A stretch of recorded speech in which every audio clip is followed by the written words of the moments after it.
Business editor Richard Southern is here. One of Canada's largest airlines is responding to the increased demand for travel, Richard.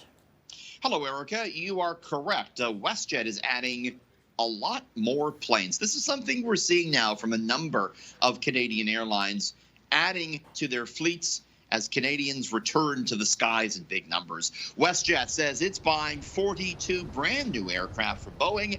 They're buying the 737-10 MAX. This is like the stretched version of the 737. It's longer. It can carry a few more passengers.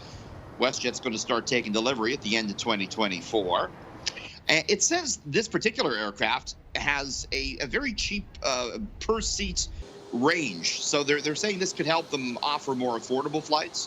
What WestJet won't say is if the main line will exclusively fly it or if these new planes will be used on its Swoop low-cost carrier. Just yesterday, Erica, Flair Airlines and Lynx Air, some of the new low-cost carriers, also announced plans to add to their fleet. So we're seeing the airlines respond to big travel demand. All right, and airlines are starting to bounce back from the pandemic, and it appears at least one restaurant chain is as well. This is interesting, Erica. It's uniting garlic dill sauce and Colombian coffee. Doesn't sound like a very good combination, does it? But Aegis Brands is hoping it's a winner.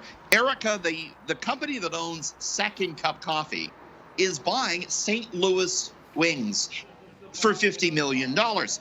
Aegis says it's not planning to close any St. Louis locations. In fact, it's eyeing an expansion of the wing chain, famous for its garlic dill sauce and chicken wings. St. Louis was founded right here in Toronto in 1992. It now has 72 locations in 4 provinces. We're seeing quite a bit of wheeling and dealing in the restaurant space as that industry, Erica, emerges from a tough pandemic. Nothing like wings and coffee, right? You know, it could be worse. Could be worse.